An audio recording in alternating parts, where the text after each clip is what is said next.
গল্পের নাম ৩ সন্তানের জন্যি। পর্ব ২। লেখক শারমিন খালার শেষ কথাগুলো শুনে মিস্টার ইয়াসিনের মনে হল যেন তার চারপাশের বাতাস ভারী হয়ে গেছে। তিনি স্থির হয়ে বসে আছেন, কিন্তু ভেতরে ভেতরে হাজারো চিন্তা তাকে ছিন্নভিন্ন করে দিচ্ছে। ৫ বছর ধরে যে ঘটনাকে তিনি নিজের জীবনের সবচেয়ে বড় বিশ্বাসঘাতকতা বলে মনে করে এসেছেন, আজ সেই ঘটনাকেই তিনি নতুন করে দেখতে বাধ্য হচ্ছেন। আর সবচেয়ে ভয়ঙ্কর বিষয় হল, সত্যটা হয়তো এমন কিছু যা তাকে সারা জীবন অনুশোচনায় পুড়িয়ে রাখবে। মিসেস শারমিন কিছুক্ষণ নীরব রইলেন। তারপর ধীরে ধীরে পাশের টেবিলের ড্রয়ার খুললেন। ভেতর থেকে একটি পুরনো ফাইল বের করলেন। ফাইলটির কাগজগুলো সময়ের সঙ্গে কিছুটা হলদে হয়ে গেছে। তিনি ফাইলটি ইয়াসিনের সামনে রাখলেন। ইয়াসিন কাপা হাতে ফাইল খুললেন। প্রথম পাতায় কিছু গবেষণা নথি। দ্বিতীয় পাতায় কয়েকটি অনুমোদনপত্র। তৃতীয় পাতায় কিছু ইমেইলের প্রিন্ট কপি। তারপর হঠাৎ একটি পরিচিত নাম তার চোখে পড়ল। সাদমান কবির। ইয়াসিন ভ্রু কুঁচকে ফেললেন। এই নাম তিনি আগে দেখেছেন। অনেকবার। ঠিক সেই মেসেজগুলোর ভেতরেই। যে মেসেজগুলো দেখে তিনি ধারণা করেছিলেন ইলমার জীবনে অন্য কোনো পুরুষ এসেছে। তিনি দ্রুত কাগজগুলো পড়তে শুরু করলেন। আর যত পড়ছেন ততই তার মুখের রং পরিবর্তন হচ্ছে। সাদমান ছিলেন আন্তর্জাতিক পরিবেশ গবেষণা প্রকল্পের প্রধান সমন্বয়ক। ইলমা তার সঙ্গে কাজ করতেন একটি অত্যন্ত গোপন গবেষণা প্রকল্পে। সেই প্রকল্পের আর্থিক সহায়তার একটি বড় অংশ এসেছিল ইয়াসিনের কোম্পানি থেকে। কিন্তু গবেষণার চুক্তি অনুযায়ী কিছু তথ্য নির্দিষ্ট সময় পর্যন্ত গোপন রাখার বাধ্যবাধকতা ছিল। সেই কারণেই বেশিরভাগ যোগাযোগ ব্যক্তিগতভাবে বা সরাসরি ফোনে না হয়ে এনক্রিপ্টেড মেসেজে হতো। ইয়াসিনের বুক ধীরে ধীরে ভারী হয়ে উঠল। তার মানে, যে মেসেজগুলো তিনি প্রেমের সম্পর্ক ভেবে নিয়েছিলেন, সেগুলো ছিল গবেষণার কাজ? মিসেস শারমিন ধীরে বললেন, ইলমা তোমাকে সব বলতে চেয়েছিল। কিন্তু চুক্তির কারণে সবকিছু বিস্তারিতভাবে বলতে পারছিল না। সে শুধু বলেছিল সময় হলে তোমাকে জানাবে। ইয়াসিন চোখ বন্ধ করলেন। তার মনে পড়ল, হ্যাঁ, সেদিন ইলমা ঠিক এ কথাই বলেছিল। আমি এখন সব বলতে পারছি না। কিন্তু বিশ্বাস করো, ব্যাপারটা তুমি যা ভাবছ তা নয় গু। তিনি বিশ্বাস করেননি। একবারও না। তিনি নিজের সন্দেহকেই সত্য বলে ধরে নিয়েছিলেন। শারমিন আবার বললেন, তুমি কি জানো সেদিন রাতেই ইলমা তোমার পেছনে অনেকক্ষণ কেঁদেছিল? ইয়াসিন কোনো উত্তর দিলেন না। তার গলায় যেন শব্দ আটকে গেছে। শারমিন বললেন, সে ভেবেছিল সকালে তোমার রাগ কমে যাবে। তোমরা বসে কথা বলবে। সব ঠিক হয়ে যাবে। কিন্তু পরদিন তুমি আইনজীবীর মাধ্যমে বিচ্ছেদের নোটিশ পাঠালে। ইয়াসিনের মাথা নিচু হয়ে গেল। এই প্রথম তিনি নিজের কাজের সম্পূর্ণ পরিণতি উপলব্ধি করতে শুরু করলেন। তিনি শুধু একজন স্ত্রীকে হারাননি। তিনি নিজের সন্তানদের হারিয়েছেন। নিজের পরিবার হারিয়েছেন। নিজের জীবনের সবচেয়ে বিশ্বস্ত মানুষটিকে হারিয়েছেন। সেদিন বিকেলে বাড়ি ফেরার পরও তিনি স্বাভাবিক হতে পারলেন না। পেন্টহাউসের বিশাল বারান্দায় দাঁড়িয়ে তিনি ঢাকার আকাশের দিকে তাকিয়ে রইলেন। তার মনে হচ্ছিল তিনি যেন ৫ বছর ধরে এক বিশাল মিথ্যার উপর দাঁড়িয়েছিলেন। একটা ভুল ধারণা। একটা ভুল সিদ্ধান্ত। একটা ভুল অহংকার। আর সেই ভুলের মূল্য দিয়েছে সবাই। ইলমা। ৩টি নিষ্পাপ শিশু। এমনকি তিনি নিজেও। রাত গভীর হওয়ার পর তিনি নিজের ঘরে গিয়ে পুরনো অ্যালবাম খুললেন। সেখানে ইলমার অসংখ্য ছবি। কোনো ছবিতে হাসছে। কোনো ছবিতে গবেষণার কাজে ব্যস্ত। কোনো ছবিতে তার দিকে তাকিয়ে আছে। তিনি একের পর এক ছবি দেখতে লাগলেন। আর হঠাৎ উপলব্ধি করলেন, এই ৫ বছরে তিনি আর কাউকে সত্যিকারের ভালোবাসতে পারেননি। সাবার সঙ্গে তার বাগদানও বেশিদিন টেকেনি। কারণ মনের গভীরে কোথাও ইলমা রয়ে গিয়েছিল। যদিও তিনি নিজে সেটা স্বীকার করেননি। অন্যদিকে আমি তখন অফিস থেকে ফিরে ছেলেদের সঙ্গে সময় কাটাচ্ছিলাম। আজ তাদের স্কুলে ছুটি। তাই পুরো বাড়ি সরগরম। আদিয়ান খেলনা গাড়ি নিয়ে ব্যস্ত। আয়ান নতুন বই পড়ছে। আর আরহাম আবার কম্পিউটারে কিছু একটা ডিজাইন করছে। আমি তাদের দেখে মুগ্ধ হয়ে যাই। প্রতিটি সন্তানের স্বভাব আলাদা। তবুও ৩ জনের মধ্যে অদ্ভুত একটা বন্ধন আছে। ঠিক তখন আরহাম মাথা তুলে বলল, আম্মু, একটা প্রশ্ন করি? আমি হাসলাম। করো। আমাদের বাবা কি আমাদের দেখতে চাইবে? প্রশ্নটা শুনে আমি কিছুক্ষণ চুপ করে গেলাম। কারণ এর উত্তর আমি নিজেও জানি না। আমি ধীরে বললাম, আমি জানি না সোনা। আয়ান বই বন্ধ করে আমার দিকে তাকাল। তুমি কি উনাকে ঘৃণা করো? আমি বিস্মিত হলাম। এত ছোট ছেলেরা এত বড় প্রশ্ন করে কিভাবে? আমি কিছুক্ষণ ভেবে বললাম, না, ঘৃণা করি না।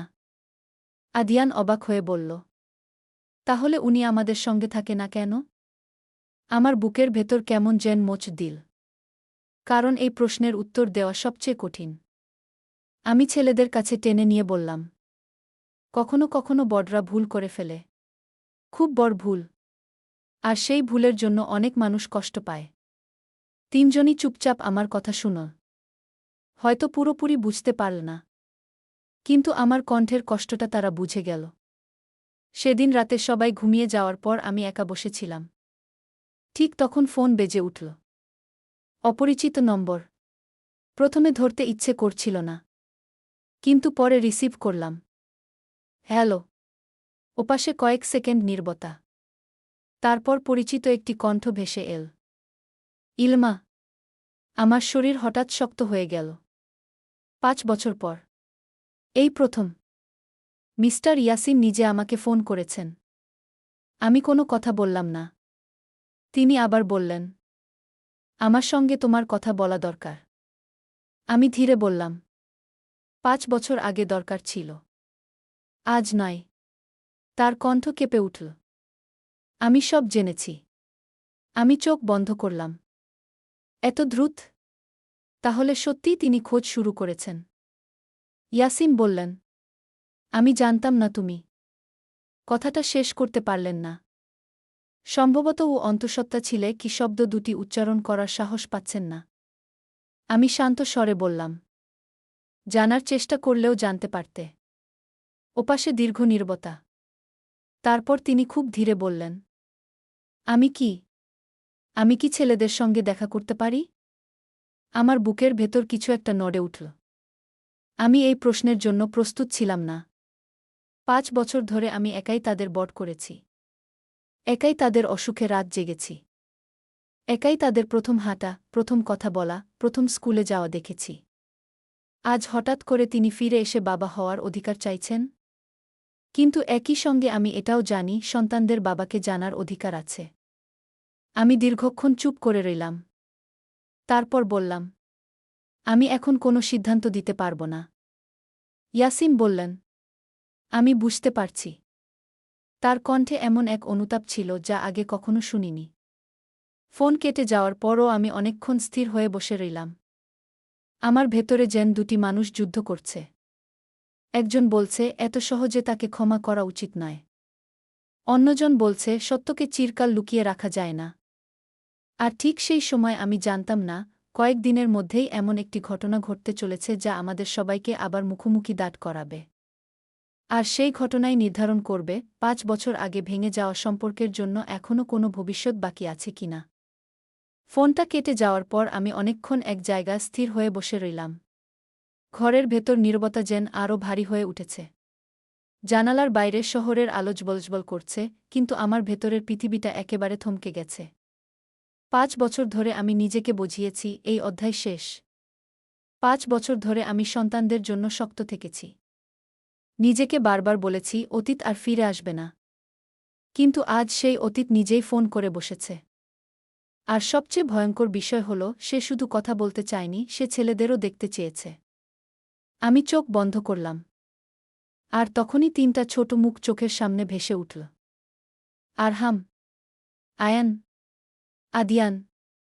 তাদের হাসি, তাদের প্রশ্ন, তাদের সরলতা। আর সেই প্রশ্নটা আবার কানে বাজল, আমাদের বাবা কি আমাদের দেখতে চাইবে?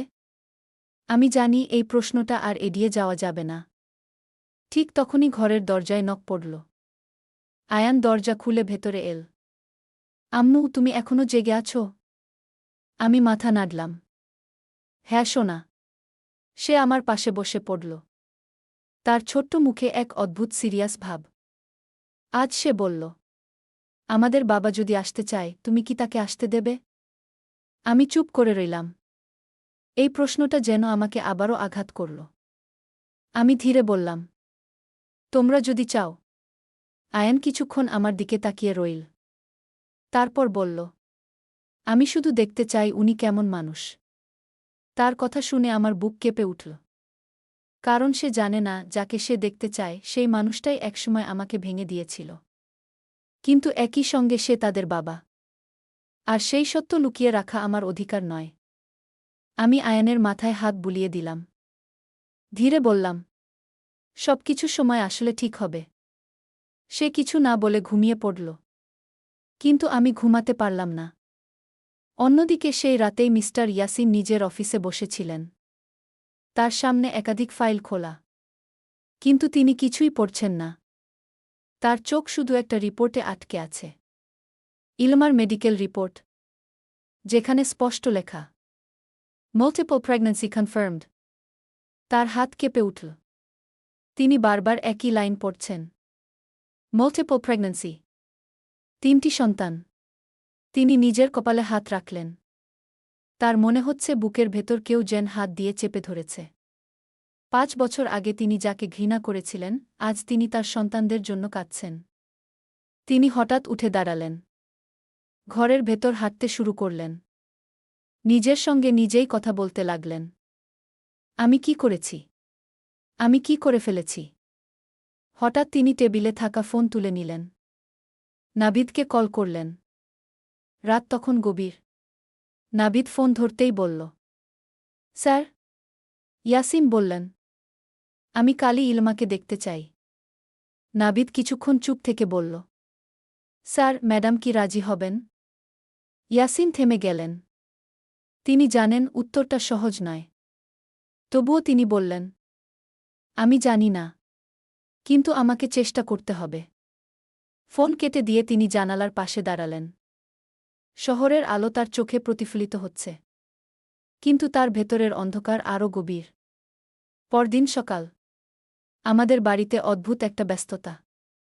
ছেলেরা স্কুলে যাবে না, কারণ আজ ফ্যামিলি ডে নিয়ে আলোচনা চলছে। তারা সবাই উত্তেজিত।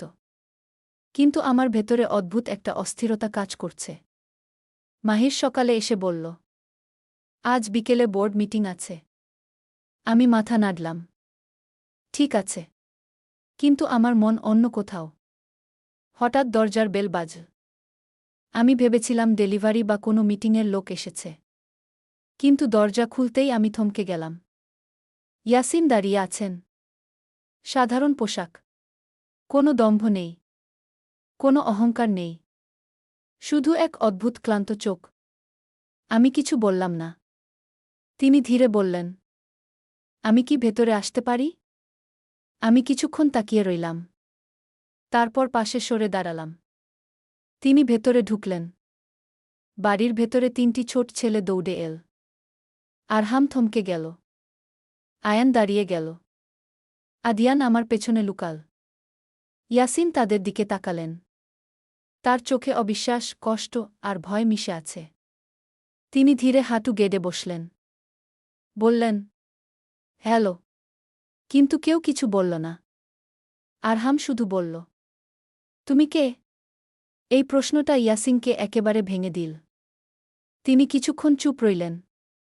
তারপর ধীরে বললেন, আমি তোমাদের বাবা। ঘরে নিস্তব্ধতা নেমে এল। আয়ান একটু এগিয়ে এসে বলল, তুমি এতদিন কোথায় ছিলে? এই প্রশ্নের কোনো উত্তর তার কাছে ছিল না। তিনি আমার দিকে তাকালেন। তার চোখে অসহায়তা।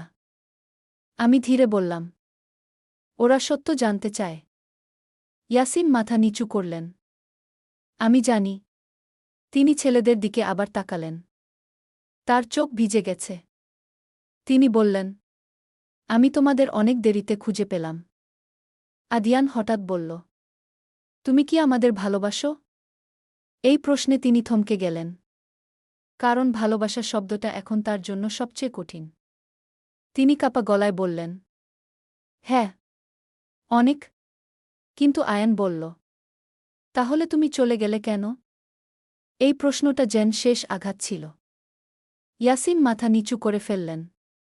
তার চোখ থেকে পানি পড়ছে। তিনি কিছু বলতে পারছেন না। আমি পাশ থেকে দেখছিলাম। এই মানুষটা একসময় এত শক্ত ছিল। আজ নিজের সন্তানদের সামনে ভেঙে পড়েছে। কিন্তু আমি জানি এটা শুরু মাত্র। কারণ সত্য এখনও পুরোটা প্রকাশ পায়নি। আর সেই সত্য আসতে এখনও কিছুটা বাকি। ঠিক তখনই মাহির ফোন করল। Emergency meeting. আমি ইয়াসিনের দিকে তাকালাম। তিনি উঠে দাঁড়ালেন। বললেন, আমি আবার আসব। আমি কিছু বললাম না। তিনি চলে গেলেন। কিন্তু যাওয়ার আগে একবার ঘুরে তাকালেন। তার চোখে ছিল একটাই কথা। আমি তোমাদের হারাতে চাই না। সেদিন বিকেলে বোর্ড মিটিংয়ে আমি বসেছিলাম। কিন্তু মন অন্য কোথাও। কারণ আমি জানি আজকের এই সাক্ষাৎ আমাদের জীবনের নতুন অধ্যায়ের শুরু। আর এই অধ্যায়টা সহজ হবে না। অনেক ঝড় আসবে। অনেক সত্য বের হবে। আর অনেক সম্পর্ক আবার ভাঙবে বা জোড়া লাগবে। ঠিক তখনই একজন সহকারী এসে বলল, ম্যাডাম, বাইরের মিডিয়া এসেছে। আমি অবাক হলাম। মিডিয়া? সে বলল, ইয়াসিন স্যারের সঙ্গে আপনার সম্পর্ক নিয়ে খবর ছড়াচ্ছে। আমি চোখ বন্ধ করলাম। অধ্যায় শুরু হয়ে গেছে। এখন আর থামার উপায় নেই। মিডিয়া এসেছে শুনে আমি এক মুহূর্তের জন্য স্থির হয়ে গেলাম, কারণ এই শব্দটা আমার জীবনের সঙ্গে খুব ভালোভাবে পরিচিত, কিন্তু কখনোই আমি এটাকে স্বাভাবিকভাবে নিতে পারিনি, বিশেষ করে যখন বিষয়টা ব্যক্তিগত জীবনের সঙ্গে জড়িয়ে যায়। আর আজ তো বিষয়টা শুধু আমার নয়, আমার ৩টি সন্তানের ভবিষ্যতের সঙ্গে সরাসরি সম্পর্কিত। আমি ধীরে ধীরে কনফারেন্স রুমের জানালার দিকে তাকালাম। নিচে শহরের ব্যস্ত রাস্তা, গাড়ির হর্ন, মানুষের চলাচল, সবকিছু স্বাভাবিক, কিন্তু আমার ভেতরে যেন একটা ঝড় শুরু হয়ে গেছে, কারণ আমি বুঝতে পারছি এই খবরটা খুব দ্রুত ছড়াবে। আর সেটা এমনভাবে ছড়াবে যা থামানো সহজ হবে না। মাহির আমার পাশে দাঁড়িয়ে বলল, ম্যাডাম, আপনি চাইলে আমরা এখনই মিডিয়াকে কন্ট্রোল করতে পারি। কিন্তু আমি তাকে থামিয়ে দিলাম, কারণ আমি জানি সত্যকে যতই লুকানো হোক না কেন, একসময় সেটা প্রকাশ পায়, আর আমি আর পালিয়ে যেতে চাই না। আমি ধীরে বললাম, না মাহির, আজ কিছু লুকাব না, যা হবে দেখা যাবে। মাহির কিছুক্ষণ আমার দিকে তাকিয়ে রইল, তারপর মাথা নাড়ল, কারণ সে জানে আমি যখন এই টোনে কথা বলি তখন আমার সিদ্ধান্ত বদলানো খুব কঠিন। অন্যদিকে একই সময়ে মিস্টার ইয়াসিন তার অফিসে বসেছিলেন। তার ফোন একের পর এক নিউজ নোটিফিকেশন দিয়ে ভরে যাচ্ছে। বিখ্যাত ব্যবসায়ী ইয়াসিন এবং গবেষক ইলমা রহমানের রহস্যময় সম্পর্ক আবার আলোচনায়, ৩ সন্তানের পরিচয় ঘিরে নতুন প্রশ্ন। বিজনেস ক্লাস ফ্লাইটের সহযাত্রী সাক্ষাৎ নিয়ে গুঞ্জন, এই ধরনের শিরোনামগুলো তাকে ভিতর থেকে অস্থির করে তুলছিল।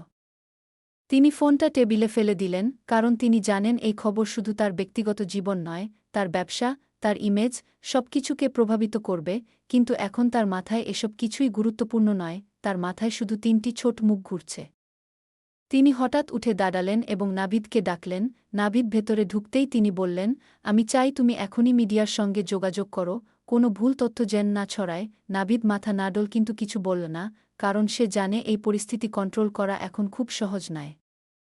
এইদিকে আমি অফিস থেকে বের হয়ে বাড়ির পথে রওনা দিলাম। গাড়ির ভেতরে বসে আমি জানালার বাইরে তাকিয়ে রইলাম। শহরটা আজ আগের চেয়ে বেশি অচেনা লাগছে, কারণ আমি জানি এই শহরের প্রতিটি মোড়ে এখন আমার নাম নিয়ে কথা হবে, আর আমার সন্তানদের নামও জড়াবে সেই আলোচনায়। বাড়িতে পৌঁছে আমি দরজা খুলতেই ৩জন ছেলেই দৌড়ে এসে আমাকে জড়িয়ে ধরল, কিন্তু আজ তাদের হাসির মধ্যে একটা অজানা অস্থিরতা ছিল। আরহাম বলল, আম্মু, স্কুলে সবাই বলছে আমাদের নিয়ে নিউজ হচ্ছে। আমি এক মুহূর্ত থেমে গেলাম। কারণ এই কথাটা আমি শুনতে চাইনি এত তাড়াতাড়ি। আমি তাদের কাছে হাঁটু গেড়ে বসলাম এবং বললাম, তোমরা কিছুই ভাববে না, যা হচ্ছে সেটা বড়দের বিষয়। কিন্তু আয়ান হঠাৎ বলল, আমাদের বাবা কি সত্যিই বড়লোক মানুষ? আমি চুপ হয়ে গেলাম, কারণ এই প্রশ্নটা আমি এড়াতে পারব না, বুঝতে পারছি। আমি তাদের দিকে তাকিয়ে বললাম, হ্যাঁ, কিন্তু গল্পটা এত সহজ না। তারা কিছুটা চুপ হয়ে গেল, কারণ তারা বুঝতে পারছে কিছু একটা বড় গোপন আছে যা আমি এখনও পুরোটা বলিনি। ঠিক তখনই দরজার বেল বাজল। আমি উঠে দরজা খুলতেই দেখি ইয়াসিন দাঁড়িয়ে আছেন, কিন্তু এবার তার চোখে আগের মতো অহংকার নেই, বরং এক ধরনের ক্লান্তি আর অনুতাপ। তিনি ধীরে বললেন, আমি তোমার সঙ্গে কথা বলতে চাই। আমি কিছুক্ষণ তাকিয়ে রইলাম, তারপর বললাম, ভেতরে আসো। তিনি ভেতরে ঢুকতেই ছেলেরা একটু পিছিয়ে গেল, কিন্তু এবার তারা ভয় পেল না, শুধু তাকিয়ে রইল, আর ইয়াসিন তাদের দিকে তাকিয়ে দীর্ঘশ্বাস ফেললেন, যেন তিনি বুঝতে পারছেন এই তিনটি জীবন তার না জানার কারণে কতটা দূরে ছিল। তিনি ধীরে বললেন, আমি জানি আমি অনেক দেরি করে ফেলেছি, কিন্তু আমি এখন সব ঠিক করতে চাই, আমি তোমাদের হারাতে চাই না। তার কণ্ঠ কেঁপে উঠল, আর আমি বুঝতে পারলাম তিনি সত্যিই ভেঙে পড়েছেন। আয়ান সামনে এগিয়ে এসে বলল, তুমি কি আমাদের সঙ্গে থাকবে, না আবার চলে যাবে? এই প্রশ্নটা শুনে ইয়াসিন থমকে গেলেন, কারণ এর উত্তর তার কাছেও পরিষ্কার নয়। তিনি শুধু বললেন, আমি চেষ্টা করব কখনো না যেতে। আমি পাশ থেকে তাকিয়ে রইলাম, কারণ আমি জানি চেষ্টা শব্দটা খুব ছোট, কিন্তু বাস্তবতা খুব বড়, আর সেই বাস্তবতা সহজ হবে না। ঠিক তখনই আমার ফোনে একটি অচেনা কল এল। আমি রিসিভ করতেই ওপাশ থেকে একজন বলল, ম্যাডাম ইলমা, আপনি কি জানেন আপনার বিরুদ্ধে বড় একটি কেস ফাইল প্রস্তুত হচ্ছে? আমি এক মুহূর্ত চুপ হয়ে গেলাম, কারণ এই নতুন মোড়টা আমি আশা করিনি। ফোনটা কেটে গেল, আর আমি ধীরে ধীরে ইয়াসিনের দিকে তাকালাম, কারণ আমি বুঝতে পারছি শুধু অতীত না, এখন আমাদের বর্তমানও আঘাতের মধ্যে পড়তে যাচ্ছে, আর এই লড়াই শুধু ব্যক্তিগত থাকবে না, এটা এখন প্রকাশ্য যুদ্ধের দিকে যাচ্ছে। ইয়াসিন আমার চোখের দিকে তাকিয়ে বলল, তুমি কি ঠিক আছো? আমি কিছু বললাম না, কারণ আমি জানি সামনে যা আসছে সেটা কাউকে বোঝানো সহজ হবে না, আর সেই মুহূর্তে মনে হলো, এই গল্পটা এখন আর শুধু সম্পর্কের নয়, এটা সম্মান, সত্য আর বেঁচে থাকার লড়াইয়ের গল্প হয়ে গেছে। ইলমা রহমান চুপচাপ জানালার পাশে দাঁড়িয়েছিল। বাইরের শহরটা আজ আগের মতো স্বাভাবিক লাগছিল না। যেন প্রতিটি আলো, প্রতিটি গাড়ির হর্ন, প্রতিটি মানুষের চলাচল তার জীবনের ভেতরে ঢুকে পড়তে চাইছে। অফিসের ভেতরও একটা অদ্ভুত চাপা নীরবতা নেমে এসেছে। সবাই জানে মিডিয়া এখন তার নাম নিয়েই ব্যস্ত, কিন্তু কেউ সরাসরি কিছু বলছে না। মাহির দরজার পাশে দাঁড়িয়েছিল। সে কিছু বলতে চাইছিল, কিন্তু থেমে যাচ্ছিল বারবার। শেষ পর্যন্ত সে বলল, ম্যাডাম, পরিস্থিতি দ্রুত খারাপ দিকে যাচ্ছে। কয়েকটা বড় নিউজ পোর্টাল ইতিমধ্যে আপনার পুরনো ছবি আর ইয়াসিন স্যারের সঙ্গে সম্পর্ক নিয়ে রিপোর্ট ছাপানো শুরু করেছে। ইলমা ধীরে ঘুরে দাঁড়াল। তার চোখে ভয় ছিল না, কিন্তু এক ধরনের ক্লান্তি ছিল। যেন এই লড়াইটা সে বহু বছর আগেই শুরু করেছে এবং আজ আবার সেই একই জায়গায় ফিরে এসেছে। সে শান্ত গলায় বলল, সত্যি কথা কি জানো মাহির, মানুষ যতটা গল্প বানাতে পারে, সত্য তার চেয়ে অনেক বেশি জটিল হয়। মাহির মাথা নেড়ে বলল, কিন্তু মানুষ জটিল সত্য বোঝে না, তারা শুধু সহজ গল্প বিশ্বাস করে। আর এখন আপনার গল্পটা সহজভাবে লেখা হচ্ছে। ইলমা কিছুক্ষণ চুপ রইল। তারপর বলল, তাহলে এবার সময় এসেছে সত্যটা তাদের মতো করে না, আমার মতো করে দেখানোর। অন্যদিকে ইয়াসিন তখন নিজের অফিসে বসেছিল। তার চারপাশে কাগজপত্র, রিপোর্ট, নিউজ ক্লিপিং ছড়িয়ে আছে। কিন্তু সে কিছুই পড়ছে না। তার চোখ শুধু একটা জায়গায় স্থির হয়ে আছে। সেই জায়গা হচ্ছে তার ছেলেদের ছবি, যেটা নাভিদ তাকে কিছুক্ষণ আগে পাঠিয়েছে। ছবিতে তিনটি শিশু একসাথে হাসছে। আর সেই হাসিতে তার নিজের ছায়া স্পষ্ট। তার বুকের ভেতর অদ্ভুত এক যন্ত্রণা হচ্ছে। ৫ বছর আগে সে যে সিদ্ধান্ত নিয়েছিল, সেটা এখন তার জীবনের সবচেয়ে বড় ভুল বলে মনে হচ্ছে। কিন্তু এখন শুধু আফসোস করলেই কিছু বদলাবে না, এটা সে বুঝতে পারছে। নাভিদ ভেতরে এসে বলল, স্যার, মিডিয়া কন্ট্রোল করা যাচ্ছে না। পরিস্থিতি আরও খারাপ হচ্ছে। কিছু সাংবাদিক ইতিমধ্যে ইলমা ম্যাডামের কোম্পানির সামনে চলে গেছে। ইয়াসিন ধীরে মাথা তুলল। তার চোখে এখন আর আগের মতো অহংকার নেই। আছে শুধু অনুশোচনা আর এক অদ্ভুত ভয়। সে বলল, আমি ওদের সঙ্গে কথা বলবো। নাভিদ অবাক হয়ে বলল, মিডিয়ার সঙ্গে? ইয়াসিন মাথা নেড়ে বলল, না, ইলমার সঙ্গে। আমি এবার সব ঠিক করতে চাই। এইদিকে ইলমা তার বাড়িতে ফিরে এসেছে। ছেলেরা স্কুল থেকে ফিরেছে। কিন্তু আজ তাদের মুখে আগের মতো আনন্দ নেই। টিভিতে তাদের ছবি দেখানো হচ্ছে, খবরের নিচে লেখা তাদের বাবাকে এই প্রশ্ন নিয়ে নানা আলোচনা। আরহাম ধীরে বলল, আম্মু, আমরা কি এখন টিভিতে চলে এসেছি? ইলমা তাকে কাছে টেনে নিল। বলল, তোমরা কোনো ভুল করনি, তাই তোমাদের ভয় পাওয়ার কিছু নেই।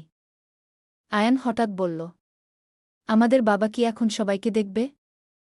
এই প্রশ্নে ইলমা চুপ হয়ে গেল। কারণ সে জানে এখন আর কিছু লুকিয়ে রাখা যাবে না। সত্য এখন নিজের পথ তৈরি করছে। রাত নামার সঙ্গে সঙ্গে শহর আরও অস্থির হয়ে উঠল। ইলমার বাড়ির সামনে কয়েকটা গাড়ি থামছে, সাংবাদিকরা ছবি তুলছে, প্রশ্ন করছে। নিরাপত্তা বাড়ানো হয়েছে। মাহির বলল, ম্যাডাম, আজ রাতে যদি আপনি চান আমরা শহরের বাইরে চলে যেতে পারি। ইলমা জানালার বাইরে তাকিয়ে বলল, না, আমি আর পালাব না। যতবার পালিয়েছি ততবারই সত্য আমাকে খুঁজে নিয়েছে। ঠিক সেই মুহূর্তে দরজার বেল বাজল। মাহির দ্রুত এগিয়ে গেল। দরজা খুলতেই সে থমকে গেল। ইয়াসিন দাঁড়িয়ে আছে। কিন্তু এবার সে একা নয়। তার হাতে কোনো ফাইল নেই, চোখে কোনো দম্ভ নেই। শুধু একজন মানুষ আছে যে তার অতীতের সামনে দাঁড়িয়ে ক্ষমা চাইতে এসেছে। ইলমা ধীরে এগিয়ে এল। দুজনের চোখ একে অপরের দিকে তাকাল।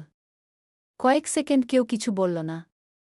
তারপর ইয়াসিন ধীরে বলল, আমি জানি আমি তোমার যোগ্য না। কিন্তু আমি আমার সন্তানদের হারাতে চাই না। ইলমা শান্ত গলায় বলল, তুমি শুধু সন্তানদের হারাওনি, তুমি আমাকে, আমার বিশ্বাস, আমার পুরো জীবন হারিয়েছ। ইয়াসিন মাথা নিচু করল। বলল, আমি জানি। একটা ভারী নীরবতা নেমে এল। বাইরে শহরের আলো জ্বলছে। কিন্তু ভেতরে দুইজন মানুষের মধ্যে একটা যুদ্ধ চলছে। শেষে ইলমা বলল, তুমি এখন এসেছ কেন? ইয়াসিন একটু থেমে বলল, কারণ আমি বুঝেছি সত্য না জেনে আমি সবকিছু ধ্বংস করেছি। আর এখন আমি শুধু সত্য চাই না, আমি সময় ফেরত চাই। ইলমা হালকা হাসল। কিন্তু সেই হাসিতে কোনো আনন্দ ছিল না। সে বলল, সময় ফেরত পাওয়া যায় না ইয়াসিন। এই কথায় ঘরটা আরও ভারী হয়ে গেল। ঠিক তখনই ছেলেরা দরজার পাশে এসে দাঁড়াল। তিনজনই তাদের বাবার দিকে তাকিয়ে আছে। আরহাম ধীরে বলল, তুমি কি এখন সত্যিই আমাদের সঙ্গে থাকবে? ইয়াসিন হাঁটু গেড়ে বসে পড়ল। তার চোখ ভিজে গেছে। সে বলল, যদি তোমরা আমাকে সুযোগ দাও, আমি সারা জীবন তোমাদের পাশে থাকব। আয়ান কিছুক্ষণ তাকিয়ে থেকে বলল, আমরা তোমাকে চিনি না। এই কথাটা ইয়াসিনের বুক ভেঙে দিল। ইলমা পাশ থেকে সব দেখছিল। তার চোখে জল জমে এসেছে, কিন্তু সে কিছু বলছে না। কারণ সে জানে, এখন সিদ্ধান্ত নিতে হবে শুধু আবেগ দিয়ে না, ভবিষ্যৎ ভেবে। ঠিক তখনই বাইরে হঠাৎ গাড়ির শব্দ বাড়তে শুরু করল। মাহির দ্রুত জানালার দিকে তাকাল। বলল, ম্যাডাম, মিডিয়া আরও বেশি চলে এসেছে। ইলমা চোখ বন্ধ করল। সে বুঝতে পারল, আজ রাত শুধু একটি পারিবারিক মুহূর্ত না, আজ রাত একটা বড় মোড়, যেটা ঠিক করবে এই সম্পর্ক আবার জোড়া লাগবে নাকি চিরতরে শেষ হয়ে যাবে। ইয়াসিন ধীরে উঠে দাঁড়াল। সে ইলমার দিকে তাকিয়ে বলল, আমি তোমাকে হারাতে চাই না। ইলমা শান্ত গলায় বলল, তাহলে এবার শুধু বলা না, প্রমাণ করতে হবে। বাইরে ক্যামেরার ফ্ল্যাশ জ্বলে উঠছে। ভেতরে তিনটি শিশু দাঁড়িয়ে তাদের ভবিষ্যতের দিকে তাকিয়ে আছে। আর মাঝখানে দাঁড়িয়ে আছে দুইজন মানুষ, যাদের অতীত তাদের ছাড়ছে না। ভবিষ্যৎও এখনও স্পষ্ট নয়। এভাবেই নতুন অধ্যায়ের শুরু হল, যেখানে সত্য, ক্ষমা আর সম্পর্ক তিনটি একসাথে পরীক্ষা দিতে যাচ্ছে। গল্পটা কেমন লাগলো অবশ্যই বলে যাবেন।